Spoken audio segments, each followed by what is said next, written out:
آج ہم ایک ایسی نبوی دعا کے بارے میں بات کرنے والے ہیں جو اپنی خوبصورتی اور گہرائی میں آپ کہہ سکتے ہیں کہ بے مثال ہے۔ یہ ایک ایسی دعا ہے جو ہمیں سکھاتی ہے کہ کیسے اللہ کی تعریف اور اپنی مشکلات کا شکوہ دونوں ایک ساتھ کیے جا سکتے ہیں۔ دیکھیں، یہ دعا نا انسانی تجربے کی بالکل گہرائی سے جڑی ہوئی ہے۔ ہم سب کی زندگی میں خوشی بھی ہے اور غم بھی، آسانی بھی ہے اور مشکل بھی۔ یہ تو زندگی کا حصہ ہے۔ ہر انسان ان دونوں کیفیتوں سے گزرتا ہی ہے۔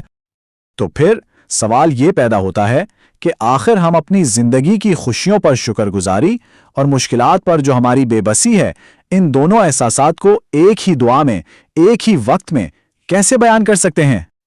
اور اس کا اتنا خوبصورت جواب ہمیں ہمارے پیارے نبی صلی اللہ علیہ وسلم کی تعلیمات میں ملتا ہے۔ آپ نے ہمیں اللہ سے بات کرنے کا، اس سے تعلق جوڑنے کا ایک بہترین طریقہ سکھایا، جس میں شکر بھی ہے اور اپنی کمزوری کا اظہار بھی ہے۔ تو چلیے اس دعا کے مرکزی خیال کو سمجھتے ہیں۔ یہ حمد اور شکوہ کے ایک بہت ہی خوبصورت امتزاج پر مبنی ہے۔ یہ دو جذبات بظاہر ایک دوسرے کی ضد لگتے ہیں، لیکن یہ دعا انہیں ایک ہی لڑی میں پرو دیتی ہے۔ اس دعا کی جو اصل خوبصورتی ہے نا، وہ اس بات میں ہے کہ یہ کتنی مہارت سے اللہ کی عظمت کے اعتراف اور اپنی ذاتی مشکلات کو اس کے سامنے رکھنے میں ایک توازن قائم کرتی ہے۔ یہ ہمیں سکھاتی ہے کہ جس ذات کی ہم حمد بیان کر رہے ہیں، اسی کے سامنے ہم اپنی فریاد بھی رکھ سکتے ہیں، اور سچ پوچھیں تو یہی تو تعلق کی گہرائی ہے۔ اچھا، تو آئیے اب اس دعا کے اصل الفاظ پر نظر ڈالتے ہیں۔ جو ماخذ ہے اس میں خاص طور پر یہ کہا گیا ہے کہ ان عربی جملوں کو پڑھا جائے تاکہ رسول اللہ صلی اللہ علیہ وسلم کی زبان مبارک کا نور ہمیں بھی ملے۔ یہ دعا ہے اللہم لک الحمد و الیک المشتکا۔ اس دعا کے دو بہت ہی طاقتور حصے ہیں۔ پہلا حصہ ہے لک الحمد، یعنی اے میرے پیارے اللہ، تعریف تو بس آپ ہی کے لائق ہے، اور پھر فوراً بعد دوسرا حصہ ہے وَإِلَيْكَ الْمُشْتَكَى، یعنی اور میں اپنی ساری شکایتیں، اپنی ساری فریادیں صرف تیرے ہی سامنے رکھتا ہوں، یہ رکھتی ہوں۔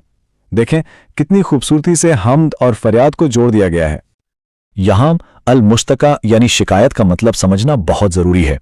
یہ کوئی احتجاج یا نافرمانی نہیں ہے، بالکل بھی نہیں، بلکہ یہ اس یقین کا اظہار ہے کہ صرف اور صرف اللہ ہی وہ واحد ذات ہے جو ہماری مشکلات کو صحیح معنوں میں حل کر سکتی ہے اور ہمیں سکون دے سکتی ہے۔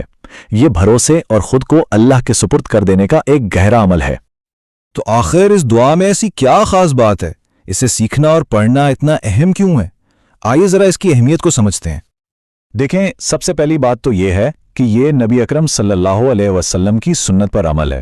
دوسری بات، اس سے اللہ تعالیٰ کی خوشنودی حاصل ہوتی ہے، اور تیسرا، جیسا کہ ماخذ میں ذکر ہے، ان مبارک الفاظ کو دہرانے سے ہمیں آپ صلی اللہ علیہ وسلم کی زبان مبارک کا نور ملتا ہے۔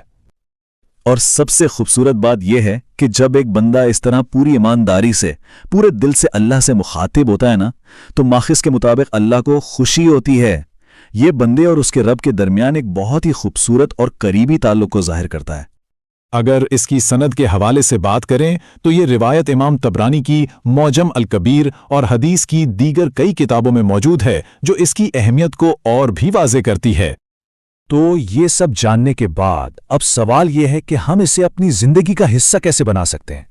ماخذ ہمیں یہ ترغیب دیتا ہے کہ اس دعا کو پڑھنے کا خاص اہتمام کیا جائے، اسے ایک موقع اور ایک تحفہ سمجھ کر اپنی دعاؤں میں شامل کرنا چاہیے۔ یہ صرف چند الفاظ ہیں، لیکن ان میں معنی کا ایک سمندر چھپا ہے۔ اور آخر میں ہم ماخذ کی اس اجتماعی دعا کے ساتھ اس گفتگو کو ختم کرتے ہیں۔ اللہ تعالی ہم سب کو عافیت کا لباس پہنائے، ہم سب کو محبت کا لباس پہنائے، اور ہم سب کو تقوی کا لباس پہنائے۔ آمین۔